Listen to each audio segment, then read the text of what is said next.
Ang MemeFi ay isa po itong popular na tap-to-earn Telegram game.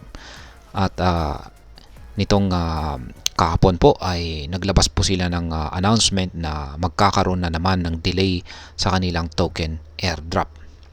Originally, ay sinet po nila yung kanilang token airdrop noong October 9. Tapos dinelay po nila at ginawa po nilang November 12. At ngayon ay nagkaroon na naman ng delay at ang panibagong schedule nito ay sa November 22 na.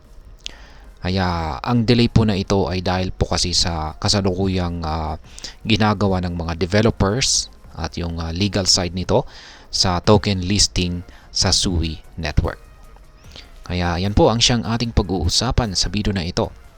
Pero bago po tayo magpatuloy, ay nais ko lamang po munang bigyang linaw ang aking disclaimer kung saan ang nilalaman po ng video na ito ay hindi po ito isang financial advice.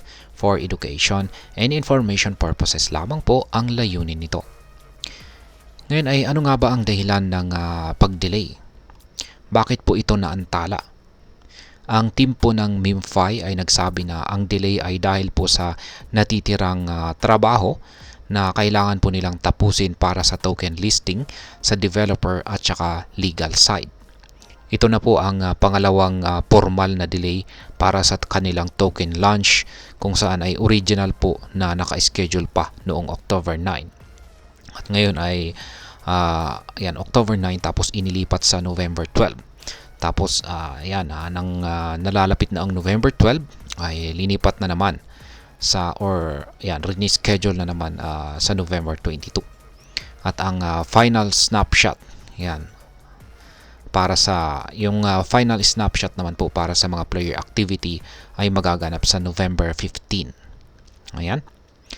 Ngayon ay bakit po lumipat ang MemeFi mula sa Ethereum patungong Sui?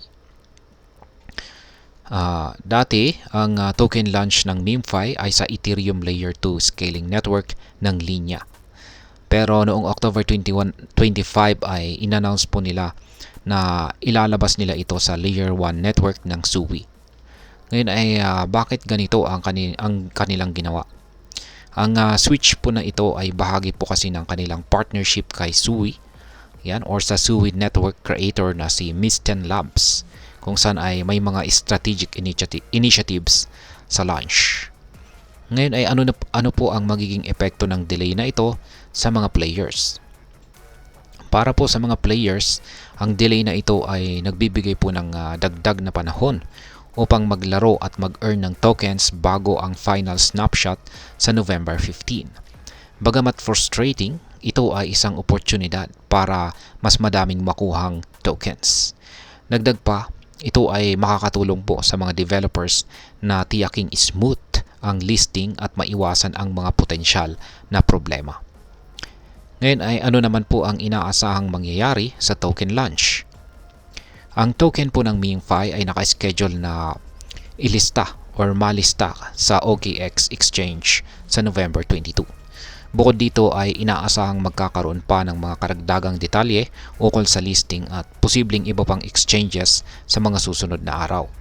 Sa kasalukuyan, ang tanging exchange na kumpirmadong maglilista po sa token ni MemeFi ay ang OKX. Ngayon ay ano naman po ang status ng pre-market trading ng MemeFi?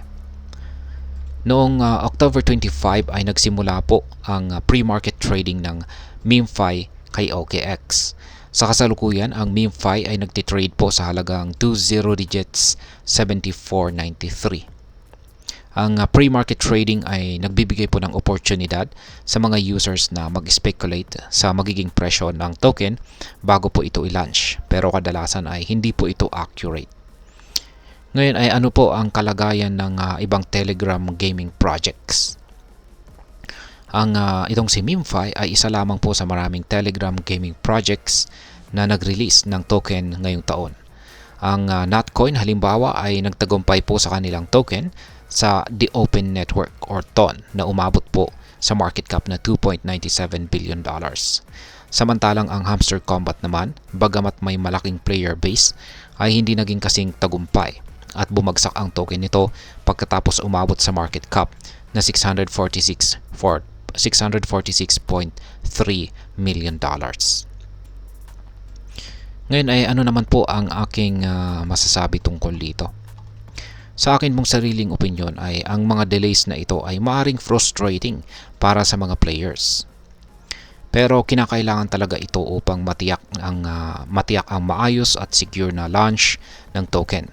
Ang paglilipat naman po ng platform mula sa Ethereum patungo sa Sui ay maaring magdulot ng mas magandang performance at scalability sa game na ito. At sa huli, ang pagkuha po ng tamang hakbang at mahalaga upang masiguro ang long-term success ng project. At ayan, hanggang dito na lamang po tayo sa video na ito mga ka-crypto. Sana po ay inyong nagustuhan ang aking paliwanag sa video na ito. Kung inyo po itong nagustuhan, pakiclick lamang po ang like button nito. Marami pong salamat sa panonood. Ingat po tayo lagi at God bless po sa ating lahat.